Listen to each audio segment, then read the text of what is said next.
We had to use an iPad and then switch between slides and what was happening on their iPad. But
It is April 6th, 2019. We are live here for our spring 2019, the Ed Collab gathering.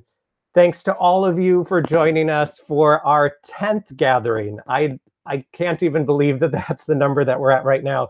This is the 10th time that we at the Educator Collaborative are sharing this free, no registration, gift to the education community, both here and around the world. Every gathering, and it already looks like it's happening again today, every gathering, educators like you from around the entire world join in. Sometimes more than 30 countries tune in. Thousands of you join us for both our live gathering today, or you watch the gathering into the future. This gathering, like all of them, is archived until the next one, so you actually could come back and watch sessions that you may have missed.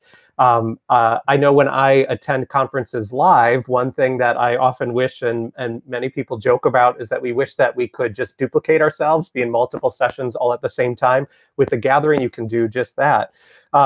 Today, we have an amazing opening keynote, which will be starting in a few minutes here.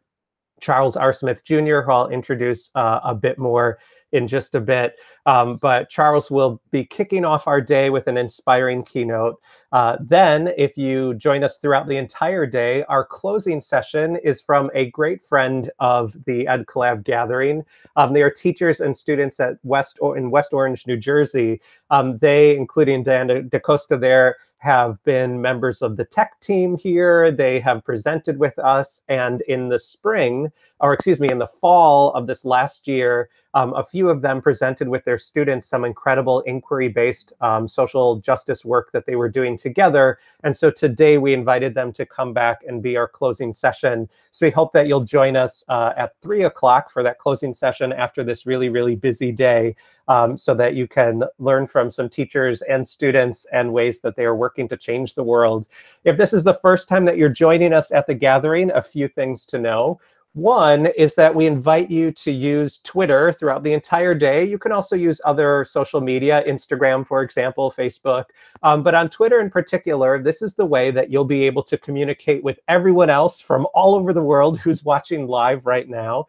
You also will be able to communicate with our presenters. And so the way you do that is by using the hashtag #TheEdCollabGathering. I know it's very long. It fit in 140 characters, and now that we have 280, it's fine. You use that hashtag and the workshop number. So if you just would like to say something about the Ed Collab gathering in general, you just use that hashtag. But as you're watching different workshops across the day, you'll notice that on all of the viewing pages, there's a number. So for example, Tanny's workshop number 1 that's coming up after the opening has #1. So you'll just want to include the Ed Collab gathering, #1 inside of any of your tweets. That way Tanny will see them, the tech team will see them, and they'll all be there.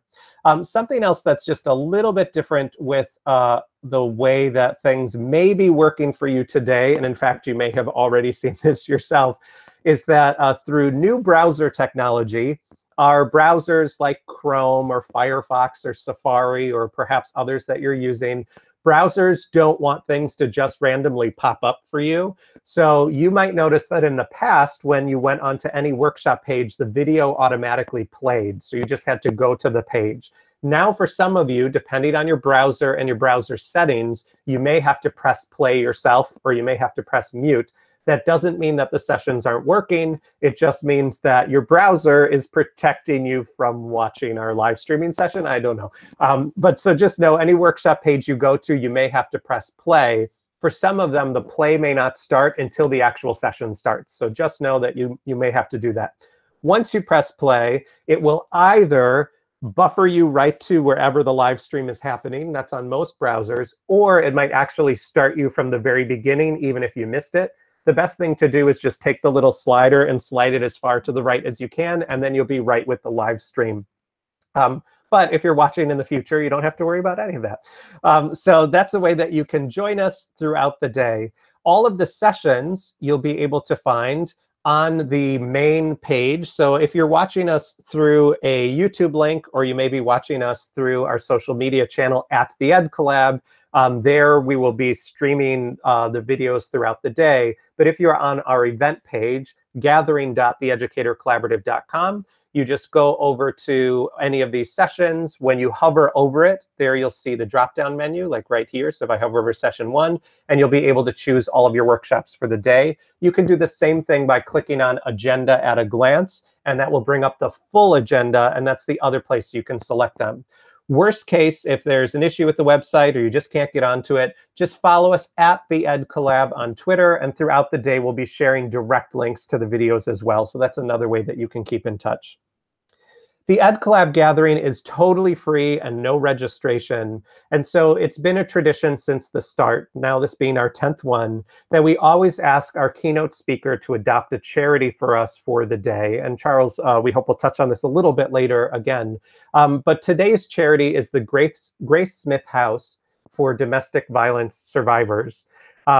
Instead of paying a registration fee, instead of paying for coffee, instead of heading out to lunch, or instead of paying for a hotel and a flight and everything else that you may have done had this been a live in-person conference, because this day is free, we do ask you to take what you would have spent, even if it was just for a cup of coffee, and pay the joy that you feel today forward. If you are a part of a session, so for example, this morning session, as you're watching the keynote, when you feel yourself inspired, when you feel yourself reminded of why you chose this incredible profession, when you feel yourself reconnected to work that you know you need and want to do for children, or ways you want to connect to your colleagues, anytime you feel inspiration bubble up inside of you, we ask that you jump over to the Grace Smith House and you make a donation there. Even just a little bit is a way that we can celebrate their work. You can, and support their work. You can get to them a few different ways. One is just Googling Grace Smith House. You also, on our page, can click on Adopted Charity, and that will take you right over, or you can click on their logo on the side of the page, and both will take you directly there. So just a few announcements before we head into our opening keynote. One is the Global Kind Project is back. So this is the 3rd year. The Global Kind Project is a self-paced 4-week project that supports you and your students in having a study every week. I am so grateful to the original team that created it. And this year, we now have a bit of a reboot. We've taken the 4-week cycle and developed an even stronger inquiry around it. This time, it takes you through knowing kindness in week 1. Week 2, you work to have an inquiry around a topic, concern that you might have, something that your students realize is a need in your community, whether it's globally or locally. Then you'll work together to study and nurture empathy around that topic. And lastly, lead to some social actions, some work that you and your students want to do to make change. So I just wanted to shout out to Lisa Stone, Amira Abdel-Al, Joella McCarthy, Julia Torres, and Brittany Howell, who worked to reimagine the Global Kind Project for this year. So the Global Kind Project right now is available for registration. It begins May 6th. However, you can decide when you'd like to go through it with your students. If May 6th doesn't work for you, you can just select the date when you register. When you register, you'll be sent an email and this very snazzy sign that you can put up in your classroom to let other people know that you're a member of the 2019 Global Kind Project. Another announcement is we are just completing, we're near completing our very first cohort of our associate members. So the associate members are a way for educators like you, I hope, educators like you, to become a part of the Educator Collaborative family and to study with us for 1 full year. It's a full year internship in which you study with our internal think tank. You help us develop projects, you write for our blog, you present if you'd like, or help support the tech team. The associates were a brainchild of our group, but in particular, we have to thank one of our members, Chantal Francois, who said, you know, if we're always only inviting people that we know, then we're really closing and limiting the people that are part of the work that we do. And here at the Ed Collab, it's important to us that we have a diverse range of voices and diverse range of experiences. And so the associates are a way that people have been able to say, hey, I'd like to study with you, or I'd like to be a part of this. And I have to say that this year's cohort was incredible, and we are looking forward to forming a new cohort for next year. If you go to the educatorcollaborative.com/associates, you can see this year's incredible cohort of folks that have joined us. If you would like to apply to be an associate member, applications are open right now. That's at the educatorcollaborative.com/apply. That's the way that you can apply for this associate internship. Those applications are open now, and then they will close on May 30th. So you have just a short window there. When you go to the website, you'll find much more information, including an information packet that you can download to see everything that's included. But I just have to say, and for all the associates that are presenting today or are watching, this group of people have enlivened and deepened and just created a new exciting atmosphere for us here at the Ed Collab, and we just feel so grateful to learn with them. And so we hope that you or someone you know may consider applying as well. And again, you can find more information there. Moving ahead, so our study series for 2018-2019 is still live. There are 2 more sessions left on May 1st and May 15th. All of the other sessions that have happened so far are all still available on demand through June 30th. The study series is a way that you and colleagues can study for 1 hour around a topic of your choosing. You can choose individual sessions to register for, or for the entire year. There also are some discounts that you can add an additional login if you and your colleagues don't want to gather around your computer but just watch somewhere else. Every gathering, we like to give a little something away. So for today, there are 2 ways that you could enter to win a seat to our 12th session, which is led by illustrator and author C.G. Esperanza, who's just awesome. If you'd like to join him on May 15th at 11 a.m., this is a session that C.G. is so incredible with kids. P.S. Invite him to your school. He's amazing, and kids adore him. He will paint with you while you're there usually. But if you'd like to join, this 11 a.m. session is set up so that you could watch with students. And so if you'd like the chance to win a seat, there are 2 ways to enter. You can go on Instagram and on Twitter, and both of those give you an entry. And just use today's hashtag any day today or tomorrow, and then we'll choose some of you to join us. And then this gathering is just one of the many ways that you can learn with the Educator Collaborative. We do in-school consulting, workshops, online things, and lots of other free stuff as well, too. So we just invite you to visit us at our website, our main website, theeducatorcollaborative.com. So just before we get started here, I wanted to touch very briefly on an idea that my friend and colleague Carla España and I were discussing in Connecticut this past weekend at the Connecticut Teachers of English conference. And it's the idea of comfort or discomfort. In the work that we do as educators, we have a power and privilege to make decisions because of our role. We can decide what our students do, what their experiences are, what they're going to teach with us. But we also know that within all of that, we have a variety of identities that give us more or less power. The fact that I'm a white man who's well-educated, that is not experiencing a disability, that lives and works in the Northeast, I have a power and privilege that other people do not. I'm a US citizen. I have a power and privilege that other people do not. And one thing that's been happening in our in our profession is that we've had more and more conversations around social justice and around power and around privilege. And on the one hand, that feels really exciting. People are using words that they haven't before. People are talking about topics that they haven't before. But there's also a danger inside of that. There's a danger that we can get so comfortable talking about oppression, we can get so comfortable talking about socially relevant teaching that we can actually step away from doing the things that make us uncomfortable. And so one thing that I'd like to suggest to you, and this is something my colleague Carla helped me think about as well, is that the more power that we have, whether that's role-based because I'm an administrator, or role-based, experience-based because I'm a veteran teacher, or it's because of my identities, the more power we have, the more we need to lean into and towards discomfort. Our job is not to become more comfortable. Instead, it's to find the ways that continue to challenge us. So for example, one thing that some colleagues at the Ed Collab have been discussing just recently that's really pushed me into discomfort is thinking about the ways that I talk and think about standardized testing. I am against it for many reasons, including I firmly believe it's a system of white supremacy that helps to delineate some schools as more important than others and some schools as having access to things that others don't.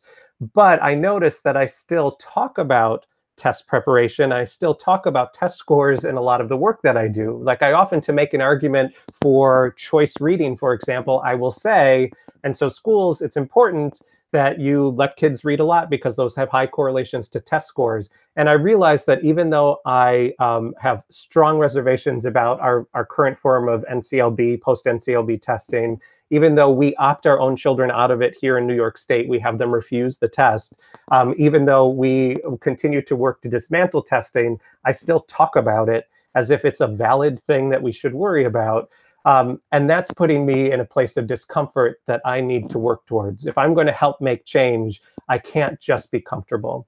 And so one thing I'd like you to have in mind across today and across the rest of your year is the greater power you have within your organization or your building or your neighborhood to continually move yourself towards discomfort. And so this leads us to the amazing work of Charles R. Smith. His book, 12 Rounds of Glory, The Story of Muhammad Ali, is a Coretta Scott King Award winner. And within it, it is a biography, it's poetry, and it tells about the challenges and ways that Muhammad Ali took his fame and used it to make change, and the ways that he was forced by the US government to feel as if he couldn't, and how he fought back. 28 Days, Moments in Black History does the same. It travels across time, all the way starting from Crispus Attucks and past, looking at the ways that Black Americans have helped to make change in our country against some of the greatest odds. So when we're moving towards discomfort, we have to learn from and work alongside of those that have done this work before us. As I mentioned earlier, you can find Charles R. Smith at his website, charlesrsmithjr.com. He has so many books that it's hard to talk about all of them, so please go there and you can see them all. They are incredible. I have many of them myself right here. A few are up behind me. I've used them in schools. And as I mentioned earlier, Charles is adopting for us today the Grace Smith House. So without further ado, I'd like to welcome to the Ed Collab, Charles R. Smith. Charles, thank you so much for joining us today. Thanks so much for having me. You know, the fact that I can get up and get ready and not have to worry about traffic or, you know, exactly how I look and just go downstairs and right into my office is awesome. So thanks for having me. And thank you to every single person out there that is tuning in right at this minute, because if you're in the Northeast, I particularly am in Poughkeepsie, New York, and out my window is a beautiful day. And I can't wait to enjoy it, but I'm also very excited to be right here. So if you did join me, thank you so much for that. So I'm just going to get started. I'm going to start with a little poem, literally a little poem. So the poem goes, roses are red, violets are blue. You need soap because I smell you. Now, normally when I perform that, I'm in front of a group of kids and they laugh. The teacher's usually grown, which is what my teacher did when I first performed that poem, because I was in second grade. And that was the very first poem that I had ever written. And it wasn't about the poem itself. What got me hooked into writing was the response that I got in seeing everyone basically be super, super quiet. And then all of a sudden, after I said those words, get very animated and engaged. And that's the moment that I fell in love with poetry. And through my love of poetry, that also sparked my love of reading and ultimately writing. And one thing that I learned as an adult throughout the years and just talking to people and writing about them is that everyone has a story to tell. And the stories that people have to tell may not be quite the stories that you think. Now, as a writer, I spend a lot of time in solitude.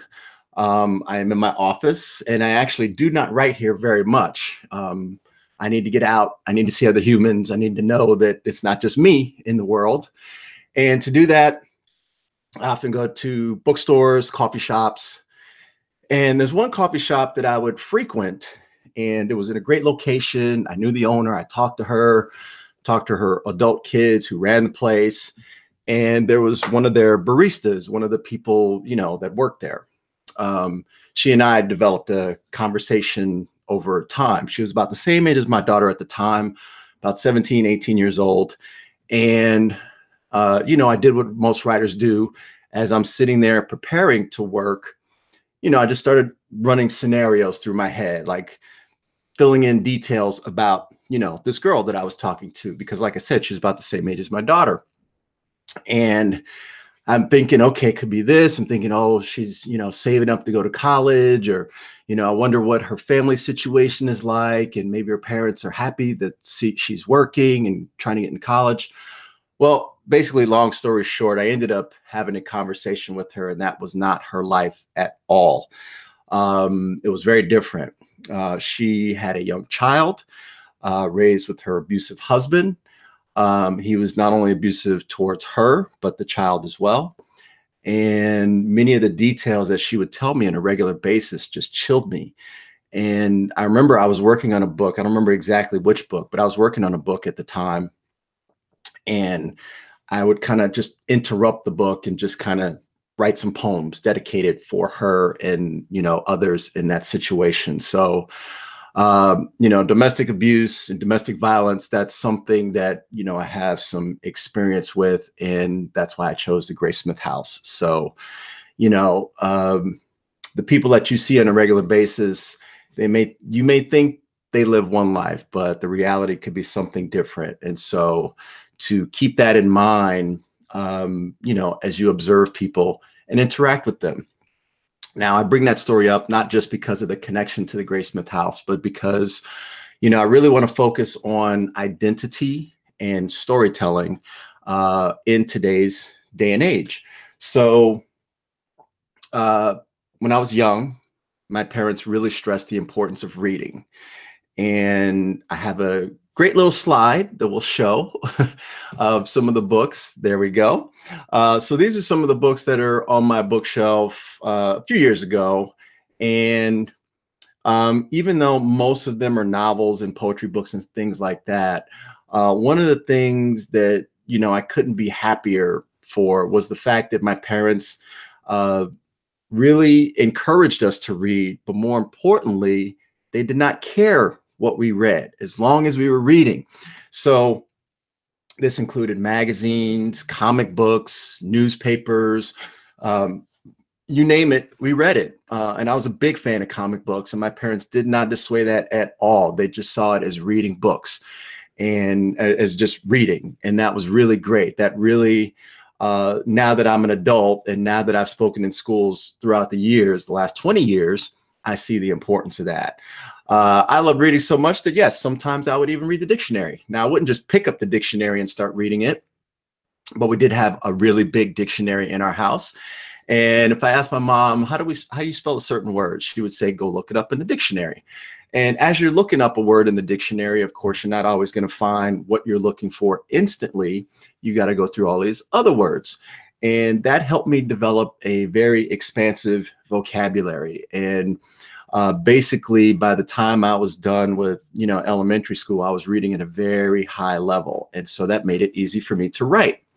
So I started writing, got really good at it. And no, I did not want to be an author when I grew up.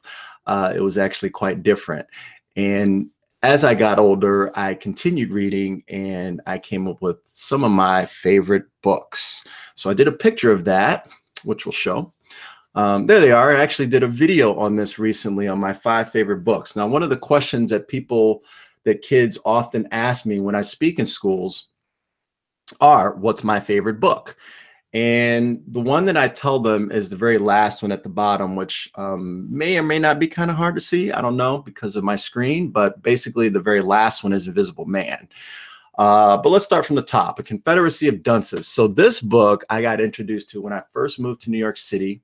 I don't know who introduced it to me, but it was 1991, and this was long before iPhones or anything, and people on the subway would actually just read. Can you imagine that? Just a train full of people just reading. But that's what it was. And once I got introduced to that book and I was reading it on the subway, I can't tell you how many people would stop me and, oh, are you reading that? Oh, did you get to the, and I'm like, no, don't ruin it. Don't ruin it for me. Don't ruin it for me. It's a great book filled with a great, wonderful character. And that's why it's one of my favorite books. And so I always talk about it and really preach it to people to get to read, not just for themselves, but for other people. The next one that you see down on the list there is Native Son. And for me, as a Black man in America, this is a no-brainer. But the funny thing is, this was required reading in high school. Now, the reason that I say the funny thing is because I've spoken in high schools throughout the years. And there was a high school that I was at not very long ago, and I mentioned it. And I asked the teacher, because I was in an English class doing a workshop with them, and I asked the English teacher, I said, do you guys read this? And she's like, no, it's not on our list. And many of the Black students in there, they had no idea what the book was. And I felt sad instantly, primarily because this is a book that was important to me when I was in high school. And to see others, in the same situation that I'm in, not being able to be not even aware of that book, that made me sad. So that should not be the case. So the next book on the list should be, Adventures of Huck Finn by Mark Twain. Now, the funny thing about this is the book gets a bad rap because of a certain use of that word. And people say, oh, it should be changed or this and that. And I just say, no, it should not. When it was written, when the book was written, that was how people spoke. And to change it would be not authentic. And I'm all about authentic. And particularly because it's great to see how things were, not to see a cleaned up version of how things were, but how they actually were. And that story really focuses on a true connection between two people with very unique stories. The next one should be, the autobiography of Malcolm X. So this again is one that is a testament, to my parents, because I remember telling my mom that and my dad that I wanted to read this book, but I was worried that it wasn't on the reading list. And they both looked at me and just laughed and was like, so what? Who cares? You want to read it? So read it. And just basically just having that freedom, that if I wanted to read something that wasn't on the reading list, they were obviously happy, but they very easily could have tried to persuade me to, maybe not read it, or maybe read it just in the summer or something. But the fact that they encouraged me to read it was really big. And that's something that I really stress when I speak in schools, is the importance of just letting kids read what they want to read. Because the moment that you say you can read what you want to read, but then you're not letting them read what they want to read. That's like saying it's free if you pay this, then it's not free. So I have for you today, I have put together a few challenges, some actionable steps that as my presentation goes on, you can take home and put right to work. So your first challenge is, let's see, what's in your reading list? There it is. What's on your reading list? And for the first part of this, what I want you to do is literally whatever reading list that you have for your students, whether it be a summer reading list, your syllabus for the school year, take a look at it. What's on it? Does it reflect the students in your class? Maybe your school is not very diverse, so your book list definitely should be. Maybe your school or classroom is very diverse, but your book list doesn't reflect that. Does it skew towards one gender? Does it skew towards one race? Does it skew towards one type of writing? Does it skew towards one voice? Basically what we're learning in this day and age and what we're seeing is that, like I said before, everyone has a story. And the more variety of stories you have told by more variety of people is going to be great. Now, when I say that, I don't mean just variety of different types of people, but I mean the variety of types of stories as well. You know, one thing when it comes to diverse books, one of the things, my kind of dream for the ultimate diverse book would be having a Black Harry Potter or a Black Katniss Everdeen, something where the main protagonist is of color, but their color does not dominate the story at all. For the most part, any book that features diversity, whether it be related to race, religion, sexual orientation, it often focuses strictly on that. And I would like to see us get away from that. I would like to see people, you know, sharing the stories that are common to all of us and not just focus specifically on our race or our religion or one particular element, because that is ultimately what's going to show that we have the same connection. By not focusing on that, we don't want to other, you know, people, things like that. So I love to read, and one of the great things about reading as well as writing, of course, is words and self-expression. And writing was my first love because reading, you know, propelled that. But I didn't, like I said, I never wanted to be an author. When I was in 8th grade, I actually wanted to be an astronaut. The space program was very big, and me, like many other people of that time period, wanted to go into space. I wanted to walk on the moon. So obviously that didn't happen, but I knew I was going to go to college. And to get into college, you know, I had to pump up my, you know, high school activities. So I put my writing skill to use on the yearbook staff. And when I joined the yearbook staff, there was only 3 of us. And since there was only 3 of us and a yearbook is mostly photographs, I had to learn how to take pictures. So they enrolled the 3 of us into a quick little weekend workshop where we got to learn how to take pictures. And ironically enough, I was the worst one in the group. None of my pictures came out. I remember we had to take pictures of the woman who was leading the workshop, and we would develop them, you know, the next day. And as we were in the dark room and everybody's pulling out their film and, oh, look at that. And they're looking at their pictures. I still remember I pulled out my film and was like, why is my film just gray? I don't see anything on it. And she's like, oh, you just didn't do your camera right. But I wasn't stressed at all because it was a whole completely new and different thing for me. Probably the biggest thing was that this was a viewfinder. And so, you know, when we write, we pick a point of view. Who's telling the story? Is it the mom? Is it the dad? Is it the person? Is it somebody talking about the person? You know, we have to decide on the point of view. And with the camera, it's immediate. You have a frame. Where are you going to point that frame? You're going to point it here, here, here. Where are you going to point that frame? And while everybody was on the ground taking pictures straight ahead at the subject, what did I do? I climbed into the tree. I was on the benches. I went behind. They're like, what are you doing? I'm like, I'm doing what everybody else is not doing. So whatever they do, I'm doing the opposite.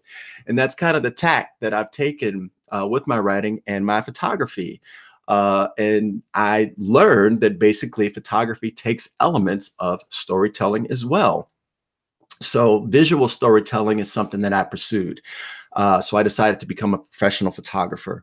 The college that I ended up going to was an all photography school, so I did not get to hone my writing there. I am pretty much self-taught when it comes to writing, which I'm very proud of, not because I don't want to take, you know, classes or anything like that, but it's something that I can talk to kids about to let them know that if you want to be good at it, you just keep doing it. You read and you write and you live, and that's it.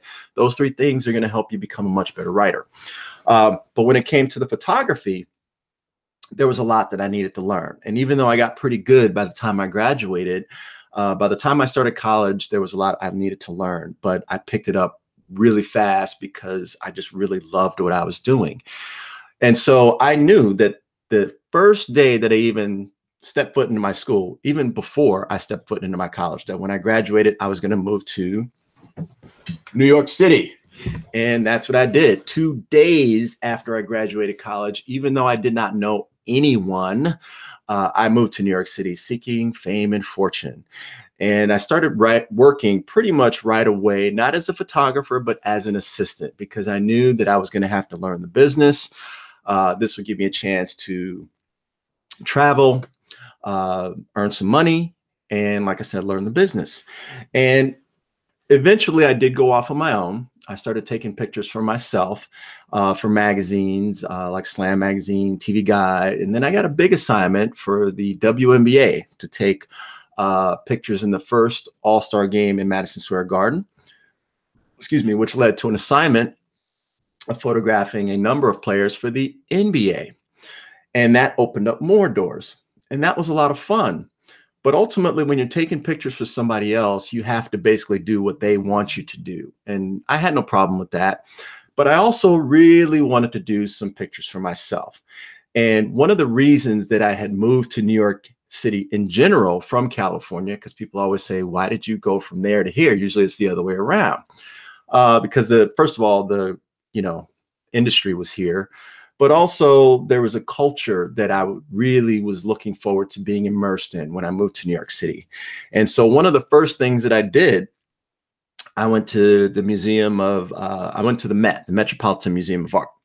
It's still one of my favorite museums. I love going there. I'll probably go in there next week when my son has spring break.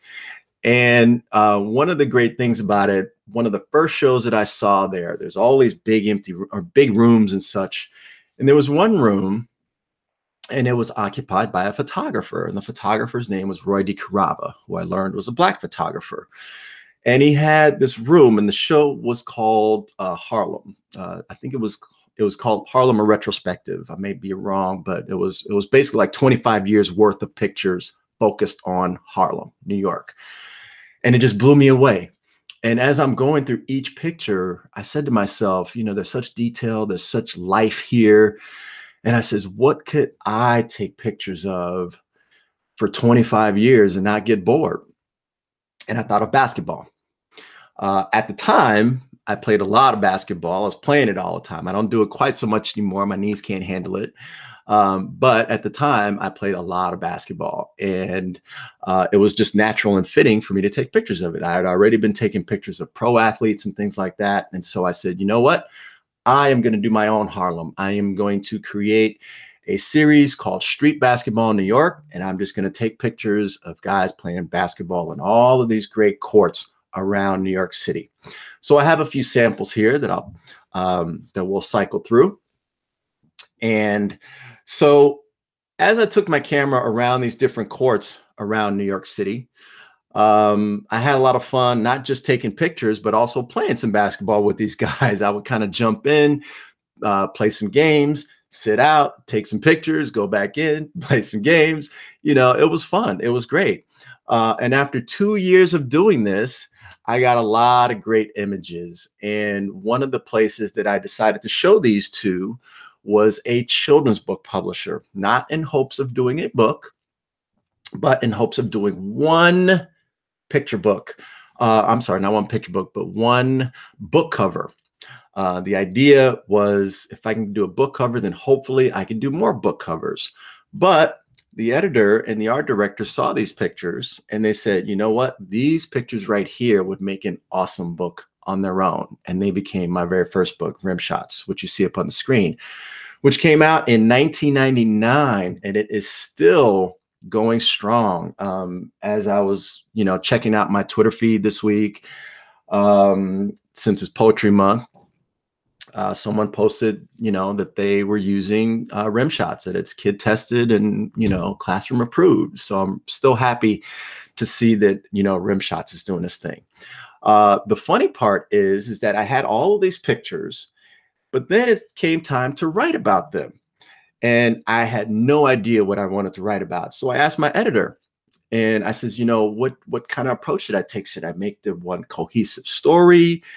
What should I do exactly? And she gave me the best advice. She said, when I look at these pictures, I really feel like I'm there. I feel like, you're shooting through the chain link fence. I'm seeing what you're seeing. So now I want to hear what you're hearing. And so I took that to heart and basically just looked at each picture as its own little vignette. And so the next slide that I'll show is the opening page of Rim Shots.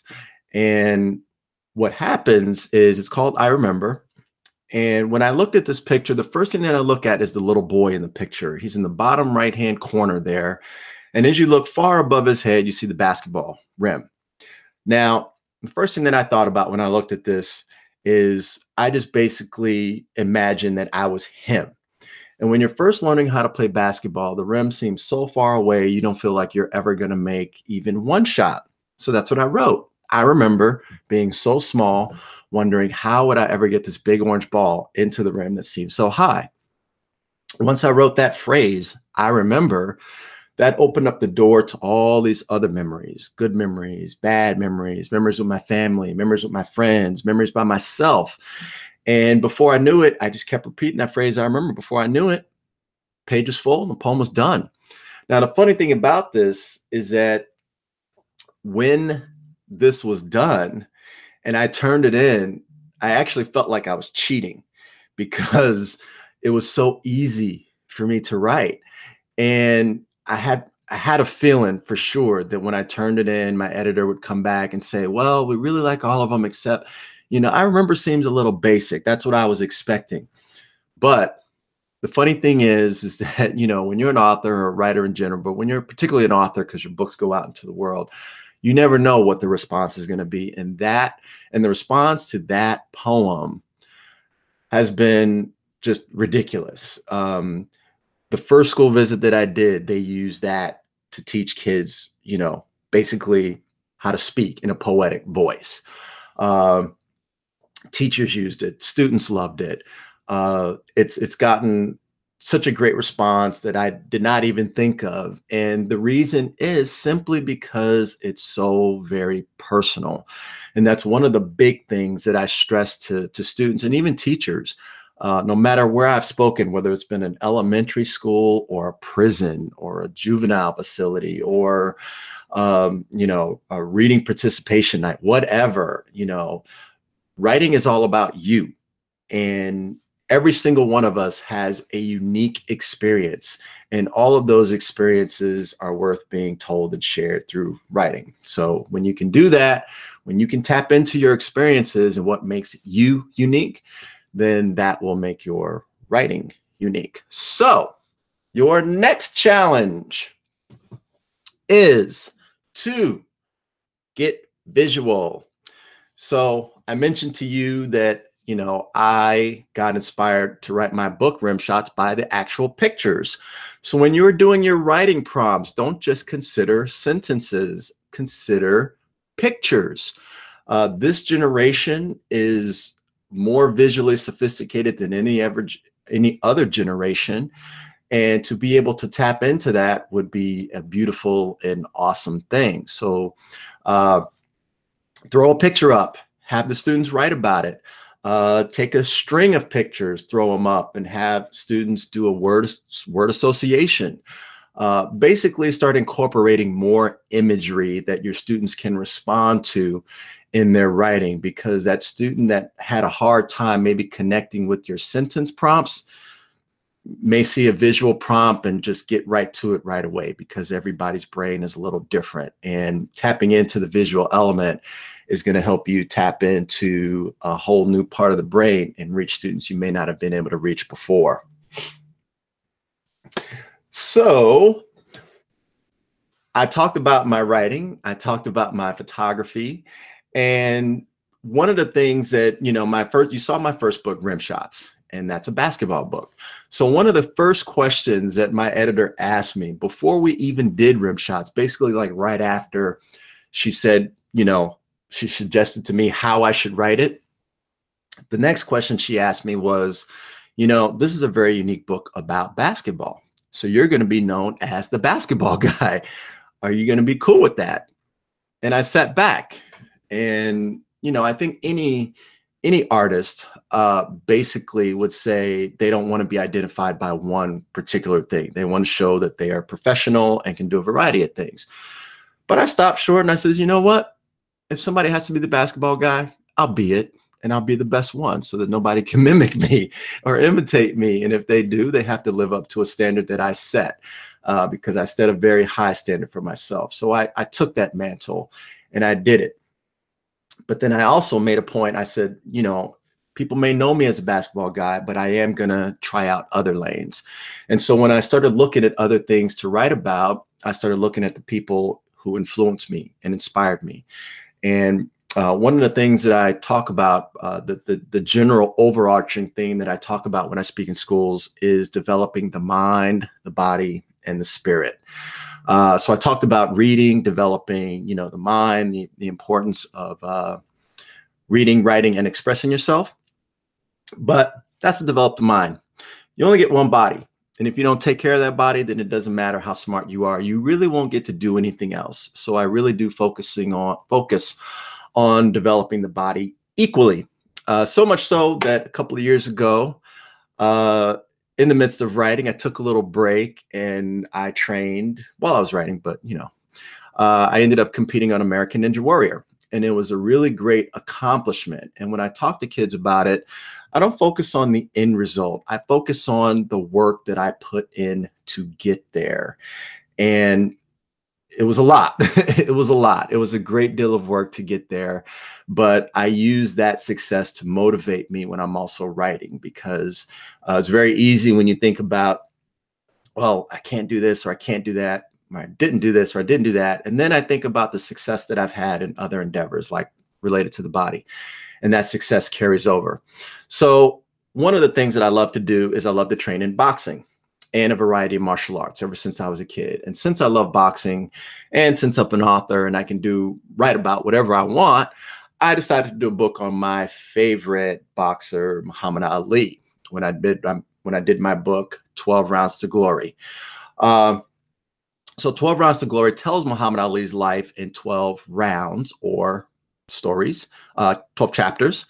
And it was the hardest book that I ever had to write at that point, because at that point, before that, everything was pretty much basketball, maybe a few other things here and there, but pretty much basketball and short verse. This was the longest book that I had written to that point.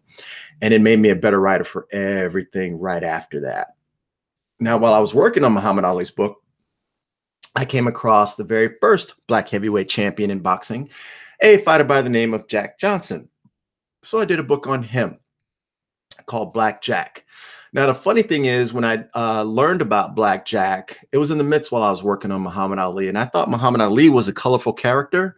But when I saw Black Jack's life, you know, especially given the time period where he was doing what he was doing, I was even further impressed. Now, when Jack became champion, this was 1910. And there was 3 pro sports, and not the sports that you would think. There was horse racing, boxing, and baseball. And in baseball, in all the sports, actually, there was a color line, basically an agreement from all the white players that they wouldn't compete with or against any black players. And so that extended in all 3 of those sports. And in baseball, the black people, the black players didn't, you know, get sad or upset about it. They just did something about it, and they created their own league called the Negro Leagues. And so my book, Stars in the Shadows, focuses on that. Stars in the Shadows, it's called the Negro League All-Star Game of 1934. That's the official title. And since it takes place in 1934, I had to figure out, how am I going to tell this story? So I decided, it's 1934, there would have been no TVs, but there would have been radio. And so I decided to put the game on the radio. And if you're listening to it on the radio, then of course you're going to have commercials. So I decided to use those commercials to remind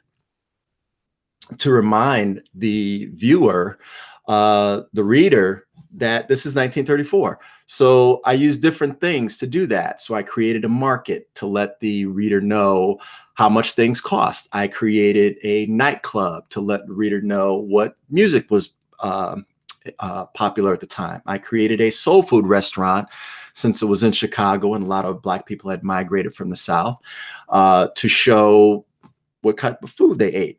So I really wanted to bring that all to life. And I was able to do that in Stars in the Shadows. So that leads us to your next challenge, which is know your history. Now, when I say know your history, I'm not just talking about world, American, or US history. I mean that when I did my books on those three individuals, those three, topics, I really had to learn about them. I really had to do some research. For Stars in the Shadows, it was a little bigger because I'm talking about a time period, whereas Jack and Muhammad Ali were individuals. So I really had to learn something about them. And if you encourage kids to learn about one specific thing in history that they are interested in, they're more likely to be engaged than if you just focus on the things that they would learn in history class. Because when history can be brought to life, then other parts of history can be viewed that way also. So, just looking at my little notes here to keep myself on track.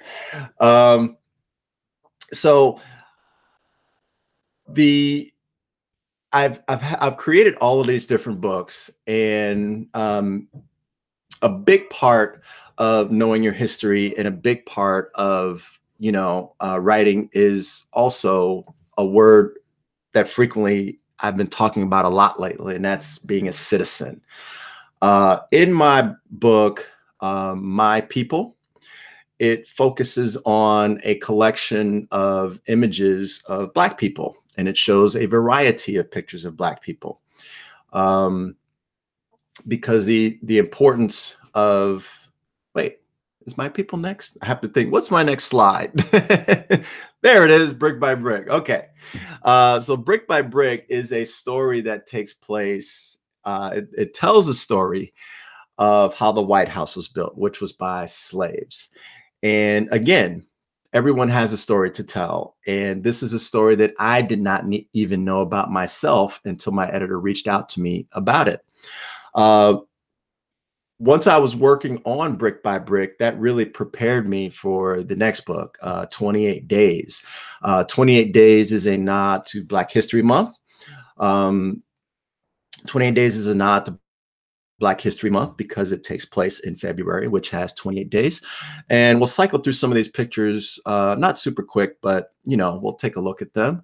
It opens day one with Crispus Attucks, a Black man who was shot and basically set off the American Revolution. But one of the most important things when I was working on this book was to include laws in addition to pieces about people. And day 4 talks about a big law, an amendment that has been mentioned a lot lately, and that's the 14th Amendment, which basically declares who is a citizen.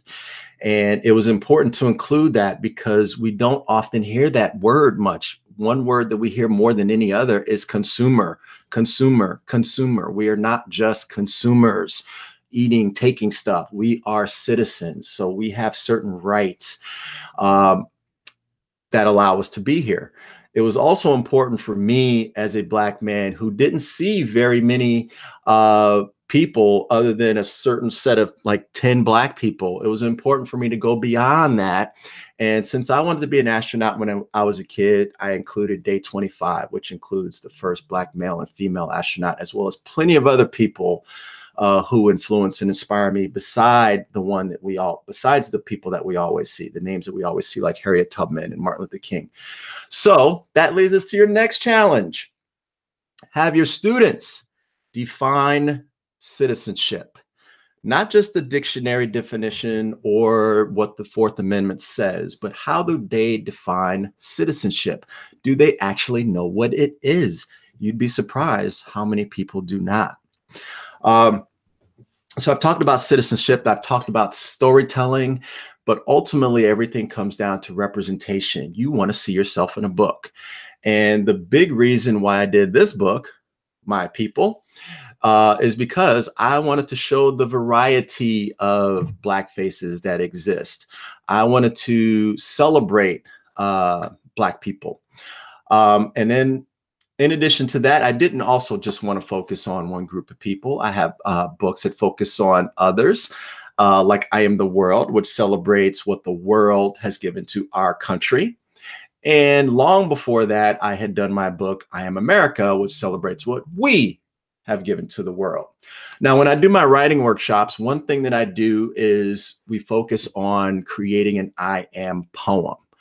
And I show the next slide that you're going to see. I show the slide to students, this one.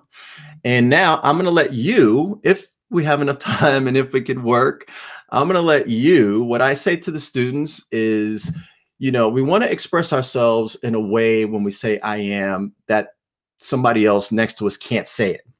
So if I say I am a nice person, well, anybody could say that. But if I say I am one of 12 kids, then not many people can say that. So what I'm going to give you a chance to do right now is if you're looking on the screen and you see an I am, I'm going to let you pick an I am statement and say, why did you say that? What does that mean? And if I don't get any, then I'll just pick out some of the ones that the kids get. Kids ask for me regularly.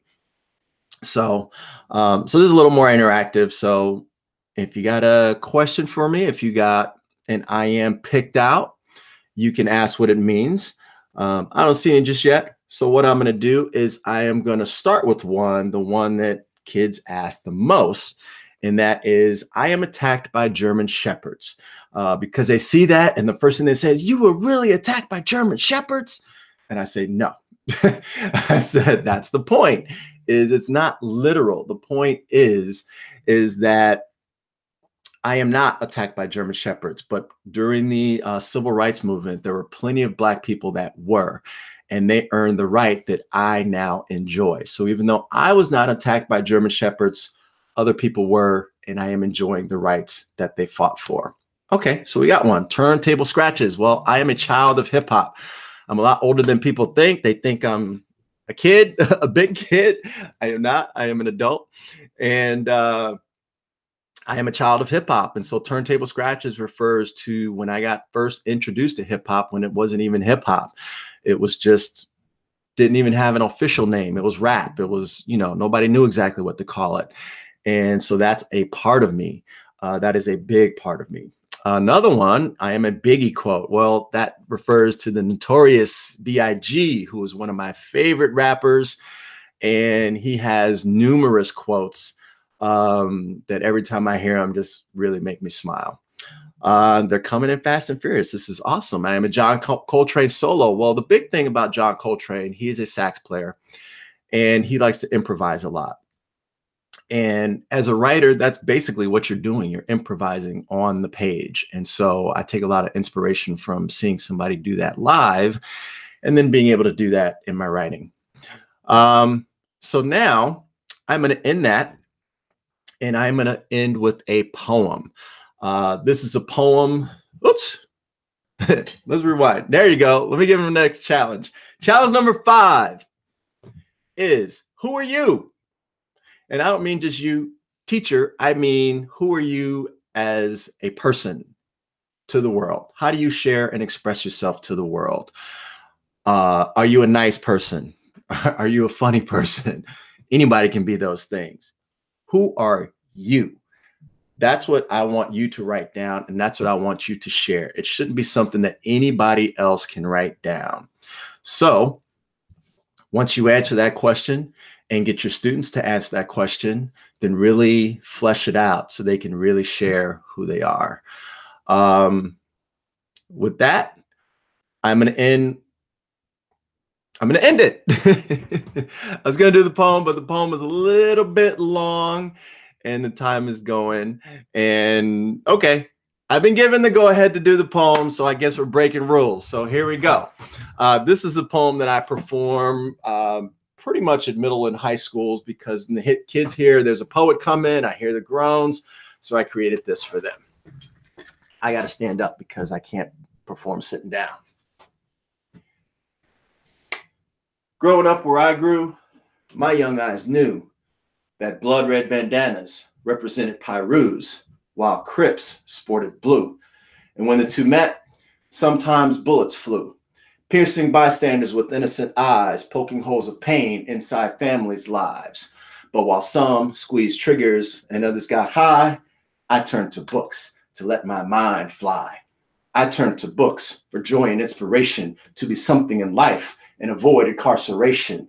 Books provided hope along with education, allowed me to dream and provided motivation to express myself through words on a page, allowed me to laugh, cry, and vent rage, allowed me to love, hate, and engage myself in the world and all that I see. Each book provided to me entry to a wide open world of adventure and mystery, science fiction, biography, sports, and history. Great men, great women, great stories, great lives made great impressions on my young, hungry eyes. Inspired me to dream of lands across the sea, like Hawaii, Japan, France, and Italy. Been there, been there, been there, done that. Aloha, konnichiwa, and bonjour, and a beret hat. I've scuba dived with sharks, sea turtles, and fish. Got a tattoo of dolphins flipping around my wrist. I've soaked in jacuzzis under moonlight in the crisp autumn breeze of an Arizona night. I've touched stars from ships that sail Caribbean waters. I've kissed the hands of ambassadors' daughters. I've shaken hands with presidents and perhaps the best b-ball player, Michael Jordan. And I must confess that I've also met Larry Bird, Magic Johnson, Dr. J and Wilt, Chamberlain Shaq, and Kevin Garnett. I've taken bullet trains, ridden European rails, hopped metros in Paris, surfed waves under sails, blowing in the breeze, billowing blue sky on tropical seas. I've changed time zones 6 times in one day, smacked volleyballs on beaches in sunny LA, sank jump shots and splashed nets on Maui on a ship against a crew from Bali. So many sights and sounds that I can write down of the life that I've lived and the books that I found, filled with words that planted the seed of dreams for me when I chose to read. That's it. Thank you all for coming out, sharing your Saturday with me. I hope you enjoyed it. See you soon. Thank you, Charles, so much. And thank you to everyone on Twitter. When you have a chance and you head over to Twitter, you'll just see it's been an hour of people celebrating what you've been sharing, what you've been saying. Just so incredibly moving for all of us. Thank you. And we're glad that you stuck in the poem too. We weren't going to let you get away not doing it. So as you can see up on the screen here, if you don't have any of Charles' books, these are just some of them, please go to charlesrsmithjr.com. Here you can find links to all of his books, his write-ups about all of them. It's incredible. 12 Rounds of Glory is just one of my absolute favorites, and I'm so glad that you spoke about it. Also, remember to give. If you felt inspired this morning, as all of you on Twitter are clearly sharing that you have, if you feel inspired, please take this moment or any moment today to pay that joy you're feeling forward. Charles has asked us today to adopt the Grace Smith House for survivors of domestic violence. Please take whatever you might be spending normally on registration or flights or coffee or anything else and send them that way. Then we have continuing throughout the day and into tomorrow. If you are posting, like all of you who've been tweeting already using hashtag the EdClub Gathering are already entered to win entry to session 12 on Instagram and on Twitter. So please continue to tweet along, and we look forward to sharing that session with many of you. And so coming up on workshop number 1, which will start in just a little over 10 minutes, we have 3 different, or session number 1, we have 4 different workshops. We have 4 different workshops to choose from. You can join Tanny talking about visual note-taking. You can join an incredible group of friends on why quiet is crucial, supporting introverts in education K-12. There's a session on student voices and authentic audiences, empowerment through writing, and that is set for secondary level students. And for upper elementary and middle grades, transforming school culture through instructional coaching. Again, you can find all of those just by searching on our website, and you'll find links to them. Please give to the Grace Smith House. And one final time, thank you so much, Charles, for making this kickoff to our day so meaningful and inspiring. We really are so grateful to have you here. My pleasure. I got to catch up on all of these tweets. My phone was blowing up right next to me. The sound is off, but I keep the light on, and every 2 seconds I'm seeing the light. Excellent. Can't wait to read what everybody's written. Excellent. Thank you so much. And thank you to everyone for joining us on this day. Enjoy the rest of your EdCollab gathering. And we hope to see you back together at 3 o'clock for our closing. Thanks, everyone. Thank you.